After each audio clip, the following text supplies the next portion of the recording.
조용한 순간이 있습니다.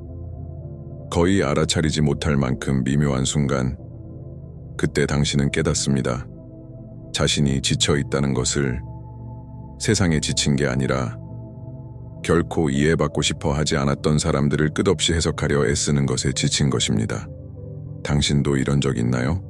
머릿속에서 대화를 계속 되풀이하고 장면을 다시 재생하고 시선을 다시 해석하며 어딘가 놓친 한 조각 안에 마침내 받아들여질 열쇠가 있을 거라 믿는 감각. 하지만 내가 이렇게 말한다면 어떨까요? 다른 사람을 이해하려 애쓸수록 당신은 점점 자기 자신에게서 멀어진다고. 이 영상의 처음 몇 초 동안 나는 솔직해져야 합니다. 이건 차가워지라는 이야기가 아닙니다. 사람들을 포기하라는 말도 아닙니다. 이건 자유에 대한 이야기입니다. 칼 융이 말했던 그 자유, 통제에서 태어나는 것이 아니라 그림자를 통합할 때 생겨나는 자유 말입니다. 오늘 당신은 알게 될 겁니다. 타인을 이해하려는 강박이 종종 내면의 자기 반기를 가리키는 신호라는 것을.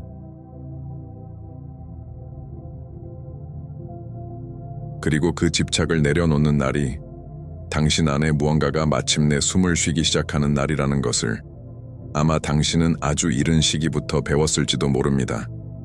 사랑받기 위해서는 이해되기 쉬워야 한다고, 거절당하지 않으려면 다정해야 한다고, 버려지지 않으려면 설명 가능해야 한다고. 그래서 당신은 다른 사람들에게도 똑같이 했습니다. 모든 걸 이해하려 했고, 모든 걸 정당화했고, 느끼기도 전에 모든 걸 용서했습니다. 하지만 융은 경고했습니다. 자기 안에서 인식되지 않은 것은 운명으로 되돌아온다고. 그리고 여기서부터 이야기는 미묘해집니다. 거의 아무도 크게 말하지 않는 진실이 있기 때문입니다. 모든 것이 이해될 필요는 없다는 것. 어떤 것들은 그저 바라보고 놓아주어야 한다는 것. 이 영상을 따라가며 당신은 여러 층을 지나가게 될 겁니다. 당신이 보여주는 페르소나에서 당신이 피하려 했던 그림자까지, 그리고 그 사이에서 왜 타인을 과도하게 이해하려는 것이 자기 자신에게서 도망치는 가장 우아한 방식일 수 있는지 알게 될 겁니다.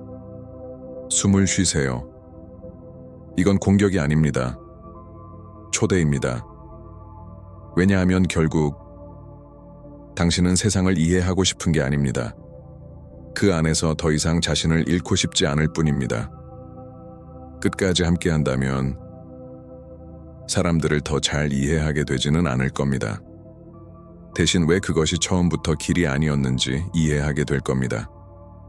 여기서의 약속은 단순합니다. 동시에 불편하기도 하죠. 당신이 타인에게서 찾던 평온은 밖에서 추적을 멈출 때만 비로소 나타난다는 것을 깨닫게 될 겁니다. 칼 융은 말했습니다. 인간의 가장 큰 실수는 내면의 문제를 외부에서 해결하려는 것이라고. 그리고 타인의 행동을 끊임없이 해석하려는 시도만큼 정신에너지를 소모시키는 것도 거의 없습니다. 당신은 이런 적 없나요? 왜 누군가 멀어졌는지, 왜 갑자기 변했는지, 왜 아무 설명 없이 당신을 상처 입혔는지 이해하려 하며 자신의 고통을 조사하는 탐정처럼 밤을 새운 적. 이 탐색은 고귀해 보입니다. 하지만 조용한 함정을 숨기고 있습니다. 왜냐하면 결국 어떤 대가를 치르더라도 타인을 이해하려 할 때 당신은 스스로에게 이렇게 말하고 있기 때문입니다. 내가 이해할 수만 있다면 아마 느끼지 않아도 될 거야. 그리고 바로 그 지점에서 갈등은 시작됩니다. 융은 이것을 심리적 전위라고 불렀습니다. 마음이 고통을 피하기 위해 이야기와 설명과 이론을 만들어내며 원초적인 상처를 직면하지 않으려 할 때 말이죠. 보이지 않았던 상처, 선택받지 못했던 상처, 충분하지 않았다는 상처. 이해하려 하면 할수록 당신은 그 진실과의 만남을 더 미루게 됩니다. 이 영상은 어려운 사람을 다루는 법을 가르쳐주지 않을 겁니다. 대신 왜 어떤 사람들은 해결해야 할 문제가 아니라 당신이 보기를 피했던 거울이었는지를 보여줄 겁니다. 앞으로 나아가기 위해 당신을 상처 준 사람을 이해할 필요는 없다는 사실을 받아들이는 데에는 깊은 해방감이 있습니다. 하지만 그 자유에는 대가가 따릅니다. 그리고 거의 아무도 그 대가를 치르려 하지 않습니다. 그 대가는 모든 것이 의미가 있다는 환상을 내려놓는 것이며 어떤 고통은 그저 일어났을 뿐이라는 사실을 받아들이는 것입니다. 그리고 어쩌면, 정말 어쩌면 그 일은 당신과 아무 상관이 없을지도 모릅니다. 이건 마음속에 잠시 간직해 두세요. 아직은 그 문을 열지 않을 겁니다. 그 전에 우리는 먼저 이야기해야 합니다. 이미 떠난 사람들의 마음속에 여전히 당신을 묶어두는 보이지 않는 중독에 대해서 겉보기에는 성숙해 보이지만 사실은 감정적 의존이 교묘하게 위장된 한 가지 습관이 있습니다. 모든 것을 이해하려는 습관. 모든 행동에 맥락을 부여하려는 습관. 당신을 깊이 상처 입힌 일조차 납득할 만한 이유를 찾아내려는 습관. 당신은 그것을 공감이라 부릅니다. 하지만 윤기라면 의식의 팽창이라고 불렀을 겁니다. 당신이 끊임없이 타인의 마음속으로 들어가려 할 때 그들이 무엇을 느꼈는지, 무엇을 생각했는지, 왜 그렇게 행동했는지를 상상할 때 당신은 자신의 심리적 영토를 서서히 떠나게 됩니다. 그리고 조금씩 타인의 감정 세계에서 손님처럼 살기 시작합니다. 이제 그 피로가 느껴지나요? 그 피로는 사람들 때문이 아닙니다. 결코 말해지지 않은 것을 번역하려 하고 결코 돌봄받지 못한 것을 정당화하려는 끊임없는 노력에서 오는 것입니다. 거의 아무도 인정하지 않는 사실이 있습니다. 타인을 이해하려는 행위는 종종 이미 끝난 관계를 살아있게 붙잡아두는 정교한 방식이라는 것. 당신이 이해하려 애쓰는 동안 이야기는 계속됩니다. 연결은 끊어지지 않고 고통은 여전히 역할을 가집니다. 윤근 말했습니다. 무의식은 안락함을 추구하지 않는다. 온전함을 추구한다. 그리고 그 온전함은 어떤 질문들은 답이 없다는 사실을 받아들이는 순간부터 시작됩니다. 그 질문에 집착하는 것이 사실은 애도를 피하는 방식이라는 것도요. 왜냐하면 이해한다는 것은 언젠가 모든 것이 맞아떨어질 것이라는 희망을 붙잡는 일이기 때문입니다. 하지만 삶은 그렇게 작동하지 않습니다. 어떤 경험들은 맞아떨어지지 않습니다. 그것들은 찢어집니다. 그리고 바로 그 찢어진 틈에서 새로운 무언가가 태어납니다. 여기 모든 것을 바꾸는 통찰이 있습니다. 당신은 사람들에게 묶여 있는 것이 아닙니다. 그들에게 이해받아야 했던 자기 자신의 한 모습에 묶여 있는 것입니다. 그 사실이 무너지는 순간 잠시 바닥이 사라진 것처럼 느껴집니다. 그리고 바로 그 공허함이 사람들을 두렵게 만듭니다. 만약 이 말들이 당신에게 와닿는다면, 어느 정도 이 조용한 패턴 속에서 자신을 발견했다면 지금 좋아요를 눌러주세요. 나를 위해서가 아닙니다. 타인의 마음속에서 나와 자기 자신에게 돌아갈 준비가 되었음을 스스로에게 알리는 신호로서입니다. 이제부터 길은 더 밀도 있어집니다. 우리는 윤기, 그림자라 불렀던 영역으로 들어가게 될 겁니다. 그리고 그곳에서 마주하는 것을 모두가 좋아하지는 않습니다. 윤근 말했습니다. 그림자는 당신이 누구인가가 아니라 당신이 되기를 피한 것입니다. 그리고 타인을 끊임없이 이해하려는 사람에게는 특정한 그림자가 존재합니다. 바로 자기 자신의 필요에 대한 그림자입니다. 보이고 싶다는 욕구를 인정하는 것, 선택받고 싶다는 욕구를 인정하는 것, 설명 없이 사랑받고 싶다는 욕구를 인정하는 것, 그것은 약함처럼 느껴집니다. 그래서 당신은 필요를 분석으로 바꿉니다. 느낌을 이해로 바꾸고 취약함을 명료함으로 바꿉니다. 하지만 정신은 속지 않습니다. 당신이 타인을 이해하려 애쓸수록 노력 없이도 충분하고 싶다는 그 단순하고 인간적인 욕망은 더 깊이 무의식으로 밀려납니다. 여기가 불편한 지점입니다. 하지만 동시에 해방의 지점이기도 합니다. 당신은 항상 이해하고 싶은 것이 아닙니다. 때로는 버려진 존재가 아니었다는 것을 증명하고 싶은 것뿐입니다. 당신의 존엄을 지켜줄 설명을 찾고 싶은 것입니다. 거절을 오해로 바꾸고 무관심을 감정적 혼란으로 바꾸는 설명을요. 하지만 그것은 타인이 여전히 중심에 있는 이야기 속에 당신을 가두어 둡니다. 그림자는 바로 그 지점에서 드러납니다. 누군가가 큰 내적 갈등도 없이, 깊은 딜레마도 없이, 극적인 후회도 없이 떠날 수 있었다는 사실을 받아들이지 못하는 데서요. 그리고 그것은 아픕니다. 오래된 믿음을 건드리기 때문입니다. 내가 정말 중요했다면 이해하려 하지 않을 수는 없었을 거야 라는 믿음. 하지만 윤근 급진적인 가르침을 남겼습니다. 해방은 외부 대상에게 향하던 심리적 리비도를 거두어 자기 자신에게 돌려줄 때 시작된다고. 다시 말해, 존재를 투자하지 않는 사람에게 에너지를 쓰는 것을 멈출 때입니다. 이것을 받아들인다고 해서 당신이 냉소적으로 변하는 건 아닙니다. 오히려 온전해질 뿐입니다. 그림자는 복수를 원하지 않습니다. 그녀가 원하는 것은 인정입니다. 그리고 당신 안의 한 부분이 설명하지 않아도 선택받고 싶어 했다는 사실을 인정하는 순간 무언가가 조용히 가라앉습니다. 당신은 가치를 유지하기 위해 타인을 정당화할 필요가 없습니다. 이 깨달음은 즉각적인 안도감으로 오지 않습니다. 침묵으로 옵니다. 이상한 침묵, 그 안에서 당신은 깨닫습니다. 이제 더 이상 답을 쫓아다닐 필요가 없다는 것을. 그리고 이것은 단지 시작일 뿐입니다. 다음 부분에서는 페르소나에 대해 이야기할 것입니다. 이해받기 위해 당신이 만들어낸 그 가면, 그리고 그것이 요구한 보이지 않는 덱에 대해. 당신 안에는 허영으로 태어난 것이 아닌 생존을 위해 만들어진 당신이 있습니다. 윤근 이 버전을 페르소나라고 불렀습니다. 사회적 가면, 기능적인 인물, 소속되기 위해 배워야 했던 모습. 하지만 많은 사람들은 깨닫지 못합니다. 지나치게 이해하려는 사람의 페르소나는 거의 항상 감정의 중재자라는 사실을. 이해하는 사람, 상대화하는 사람, 신중한 사람, 언제나 양쪽을 다 보는 사람. 어쩌면 아주 이른 시기부터 당신은 느꼈을 겁니다. 너무 많이 느끼는 것은 사람들을 불편하게 만든다는 걸, 너무 많이 필요로 하는 것은 부담이 된다는 걸, 왜? 라는 질문에는 항상 답이 있는 게 아니라는 걸. 그래서 당신은 적응했습니다. 너무 일찍 어른이 되는 법을 배웠고, 반응을 삼키는 법을 배웠고, 당신의 고통을 받아들일 수 있는 논리로 번역하는 법을 배웠습니다. 이해하는 사람의 페르소나는 사회적으로는 존경받습니다. 하지만 심리적으로는 극도로 소진됩니다. 왜냐하면 그것은 불가능한 것을 요구하기 때문입니다. 언제나 자신의 상처 위에 서 있으라고. 그리고 거의 아무도 말하지 않는 지점이 있습니다. 이 페르소나 안에서 살게 되면 당신은 살아있는 사람으로 관계하지 않습니다. 해석 가능한 존재로 관계합니다. 당신은 믿게 됩니다.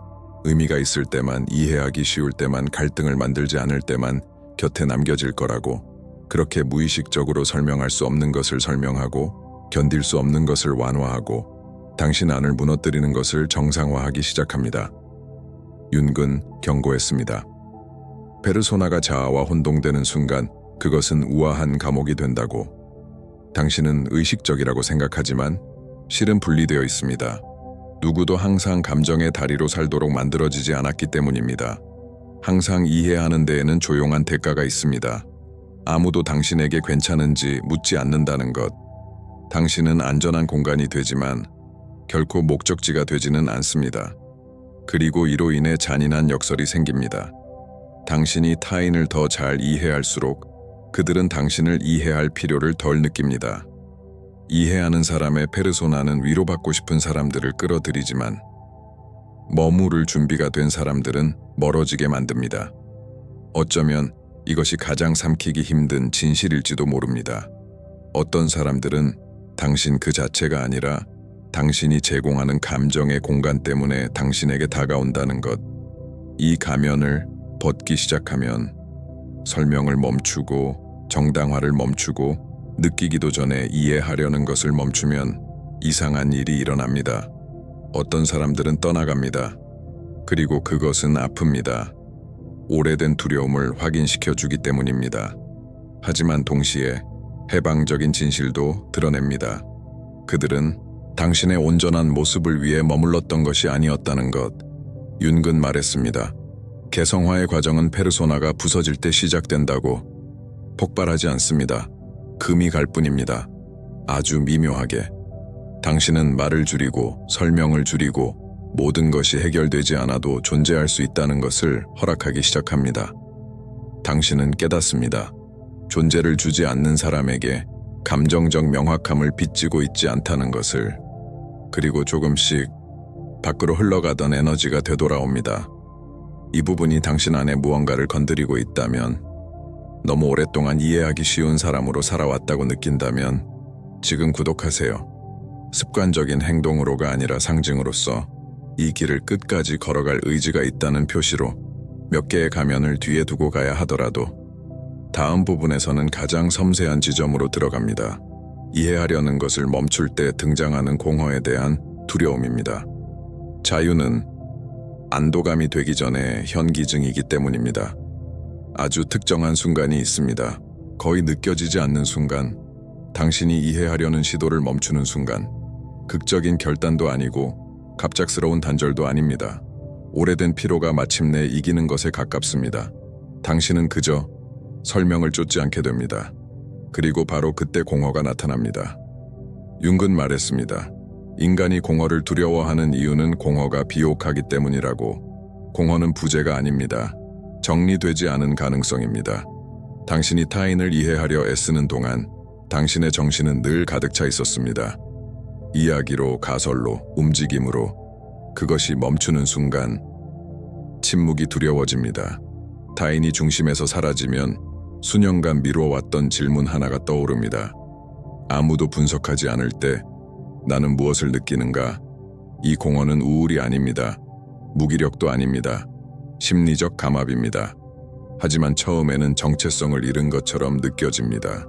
당신은 깨닫습니다. 당신의 많은 감정들이 사실은 반응이었다는 것을.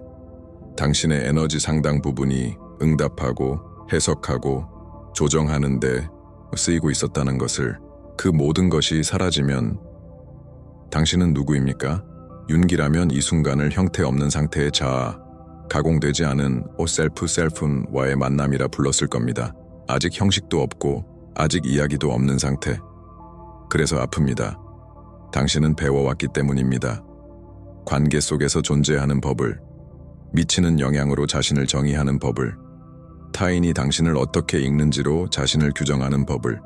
타인이 중심에서 물러나면 곧바로 강한 나가 남지는 않습니다. 날것의 나가 남습니다. 날것의 나는 즉각적인 답을 갖고 있지 않습니다. 이해하기 전에 느끼고 설명하기 전에 물러나며 정당화하지 않고 바라봅니다. 이 지점에서 많은 사람들은 되돌아갑니다. 오래된 패턴을 다시 작동시키고 보내지 말았어야 할 메시지를 보내고 상상의 대화를 만들고 강박적인 분석으로 돌아갑니다. 무엇이든 이 침묵을 채우기 위해서. 하지만 윤근 경고했습니다.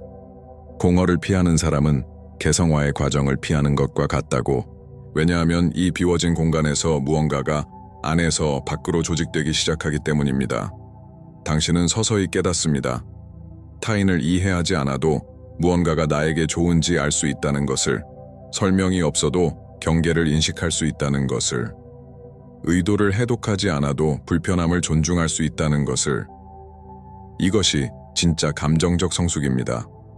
호감을 얻는 성숙이 아니라 지탱하는 성숙입니다. 그리고 이상한 일이 일어납니다. 당신이 이해하려 애쓸수록 줄어들수록 모든 것이 더 선명해집니다. 사람들이 변해서가 아닙니다. 당신이 자기 인식과의 협상을 멈췄기 때문입니다. 타인을 이해하려는 시도를 멈추면 즉각적인 안도감 대신 예상치 못한 감정이 나타납니다. 죄책감, 얼굴도 없고 분명한 비난자도 없는 이상한 죄책감. 설명을 멈춘 것이 도덕적 실패처럼 느껴지고 부당한 것 같고 차갑고 이기적인 것처럼 느껴집니다. 이 죄책감은 지금 생긴 것이 아닙니다.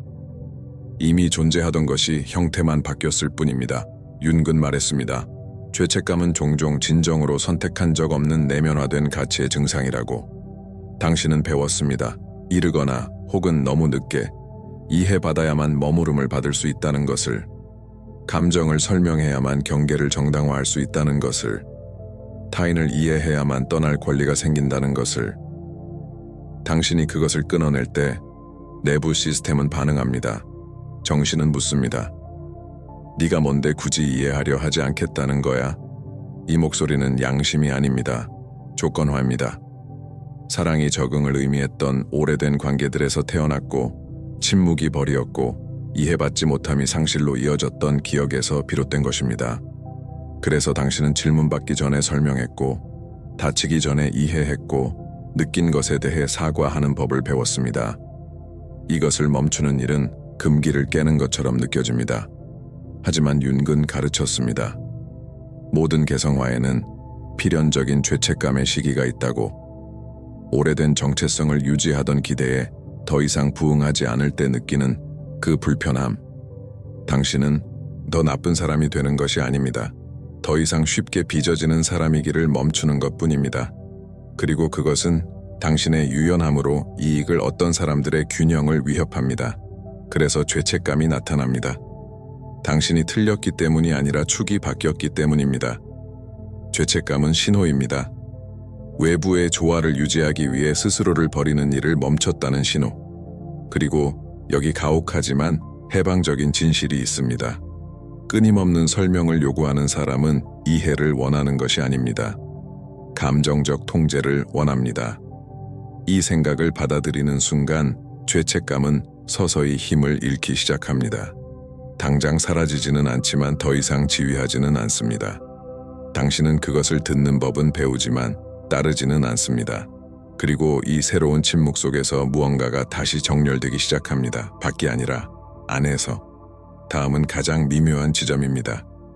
이해받지 않아도 평온하게 존재할 수 있다는 것을 깨닫는 그 순간, 어느 지점에 이르면 당신 안에서 무언가가 자리를 옮깁니다. 힘도 아니고 무관심도 아닙니다. 정렬입니다. 당신은 깨닫습니다.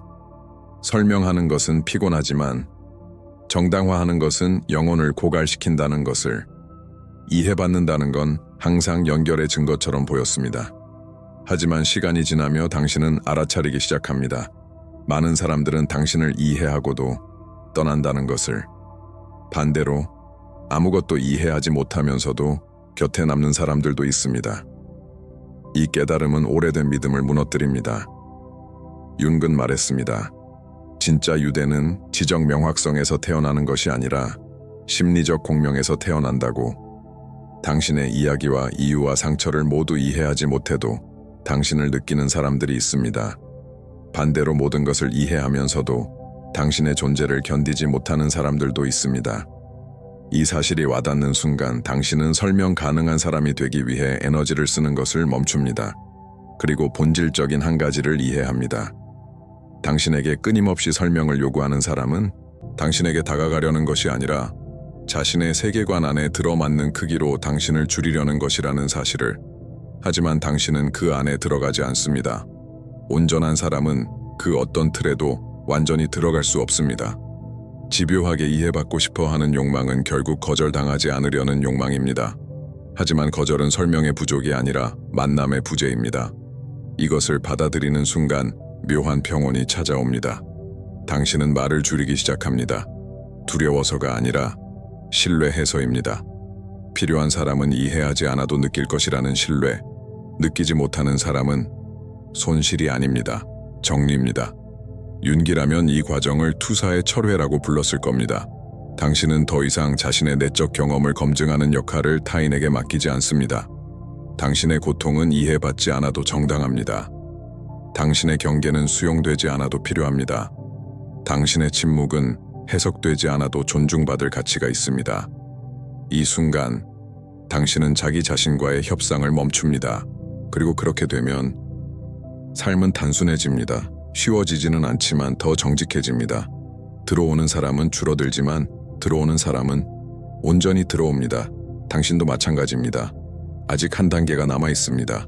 아마 가장 깊은 단계일 겁니다. 마지막 통합. 어떤 사람들은 당신을 배신한 것이 아니라 단지 당신이 머물 곳이 아니었을 뿐이라는 이해. 그때 자유는 완성됩니다. 조용한 시기가 옵니다. 뒤를 돌아보되 분노도 없고 향수도 없고 이야기를 마무리하려는 욕구도 없습니다. 이것은 망각이 아닙니다. 통합입니다. 윤근 말했습니다. 성숙이란 과거를 지우는 것이 아니라 현재의 나를 정의할 힘을 과거로부터 거두는 것이라고. 이 지점에서 중요한 무언가가 재정렬됩니다. 당신은 더 이상 사람들을 풀어야 할 수수께끼나 통과해야 할 시험으로 보지 않습니다. 그들은 언제나 그랬듯 사람일 뿐입니다. 한계를 가진, 보지 못하는 부분을 가진, 당신의 이야기와 맞지 않는 서사를 가진, 그리고 이것이 모든 것을 바꿉니다. 어떤 사람들이 남지 않았던 이유는 당신이 부족해서가 아니라 그들에게 머무르기 위해 필요한 존재의 깊이가 없었기 때문이라는 것을 당신은 이해합니다. 또한 당신은 인정합니다. 성장할 공간이 더 이상 없는데도 머무르려 했던 순간들이 자신에게도 있었다는 것을, 이 이해는 죄책감으로 오지 않습니다. 성숙으로 옵니다. 타인은 더 이상 악당이 아닙니다. 하지만 핑계도 아닙니다.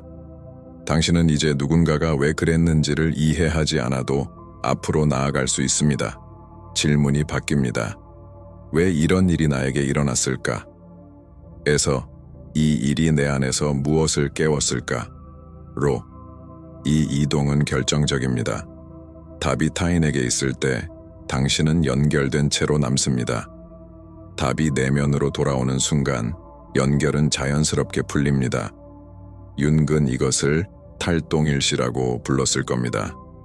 당신은 더 이상 타인의 삶에서 연기했던 역할과 자신을 혼동하지 않습니다. 이제 당신은 이해받지 못한 사람도, 버려진 사람도, 너무 애쓴 사람도 아닙니다. 당신은 배운 사람입니다. 그리고 진짜 배움은 반복을 요구하지 않습니다. 이 단계에서 침묵은 더 이상 공허가 아닙니다. 공간입니다. 당신은 선택하기 시작합니다. 잃을까 봐서가 아니라 자신의 중심을 존중하기 때문에. 그리고 이것은 모든 것에 스며듭니다. 관계에, 선택에. 한때는 차갑게 느껴졌지만 이제는 자연스럽게 느껴지는 경계에. 이제 남은 것은 마지막 하나의 움직임입니다. 외적인 것이 아니라 내적인 것. 아무런 힘도 들이지 않고 당신이 찾던 자유가 타인을 이해하는 데 있었던 것이 아니라 그들을 위해 더 이상 자신을 버리지 않는 데 있었다는 것을 깨닫는 순간입니다. 자유는 외침처럼 오지 않습니다. 아프지 않은 침묵으로 옵니다. 폭발하지 않습니다. 가라앉습니다. 당신은 어느 순간 깨닫습니다. 더 이상 아침에 눈을 뜨며 누군가가 무슨 말을 하려 했는지, 무엇을 느꼈는지, 당신이 달랐다면 어떻게 생각했을지를 곱씹지 않는다는 것을. 내적 대화는 줄어들고 방어도 줄어들며 미리 준비하는 말도 사라집니다. 이것은 마침내 사람들을 이해하게 되었기 때문에 일어나는 것이 아닙니다. 존재하기 위해 자신을 설명하는 일을 멈췄기 때문에 일어나는 것입니다. 칼 융은 말했습니다. 가장 큰 심리적 용기란 밖에서 찾을 수 없는 것을 밖에서 찾는 일을 그만두는 것이라고. 오랫동안 당신은 이해하는 것이 사랑의 한 형태라고 믿어왔습니다. 그리고 어느 정도는 그 말이 맞았습니다. 하지만 그 안에는 다른 것이 섞여 있었습니다. 오래된 두려움. 충분히 이해하면 아무도 떠나지 않을 것이라는 말 없는 믿음. 그러나 삶은 그렇게 작동하지 않습니다. 사람들은 이해받기 때문에 남는 것이 아닙니다. 진짜 존재가 있을 때 남습니다. 진실이 있을 때, 만남이 있을 때, 그리고 만남은 끊임없는 설명에서 태어나지 않습니다. 온전함에서 태어납니다. 당신은 서서히 깨닫기 시작합니다. 이해하려 했던 많은 시도들이 사실은 통제하려는 시도였다는 것을, 타인을 통제하려는 것이 아니라 고통을 통제하려는 시도였다는 것을. 당신은 아무것도 헛되지 않기를 바랐습니다. 모든 것이 의미를 가지기를, 모든 상처가 견딜 수 있는 설명과 함께 오기를. 하지만 어떤 고통들은 아무것도 가르치러 오지 않습니다. 그저 사이클을 끝내러 옵니다. 그리고 이것을 받아들이는 순간 깊은 무언가가 재정렬됩니다. 당신은 더 이상 모든 것을 즉각적인 배움으로 바꾸려 하지 않습니다. 모든 상실에서 의미를 뽑아내려 하지 않습니다. 극복했음을 증명하기 위해 서둘러 성숙해지려 하지 않습니다. 당신은 그저 계속 갑니다. 여기서 계속 간다는 것은 잊는다는 뜻이 아닙니다. 더 이상 짊어지지 않는다는 뜻입니다. 윤근자기 셀프의 통합을 내적 권위로의 귀환이라고 말했습니다. 타인의 해석보다 자신의 직접적인 경험을 더 신뢰하는 지점. 이 순간 당신은 깨닫습니다. 이해받지 않아도 진실할 수 있다는 것을. 고통은 인정받지 않아도 현실이고 경계는 협상되지 않아도 정당하며 침묵은 해석되지 않아도 존중받을 가치가 있다는 것을. 당신은 사람들을 그들이 만들어낸 당신의 버전과 함께 남겨두는 법을 배웁니다. 어떤 이들은 당신을 차갑다고 볼 것이고, 어떤 이들은 멀어졌다고 볼 것이며, 어떤 이들은 변했다고 말할 것입니다. 하지만 당신은 압니다. 당신은 굳어진 것이 아니라 통합된 것이라는 것을. 당신은 들을 줄 모르는 사람에게 느끼는 것을 설명하는 일을 그만두었고, 당신을 상처 준 사람을 이해하려 애쓰는 대신 그 일이 당신 안에서 무엇을 깨웠는지를 이해하기 시작했습니다. 그리고 이것은 모든 것을 바꿉니다. 그 이후로 남는 관계들은 끊임없는 번역을 요구하지 않습니다. 그들은 호흡합니다. 침묵은 더 이상 위협이 아닙니다. 공유된 공간이 됩니다. 당신은 느낄 때 말하고, 필요할 때 침묵하며, 어긋날 때 떠나고, 존재가 있을 때 머뭅니다. 드라마 없이, 과도한 설명 없이, 오해받을까 하는 예불안 없이. 왜냐하면 당신은 한 가지를 이해했기 때문입니다. 당신을 오해하는 사람은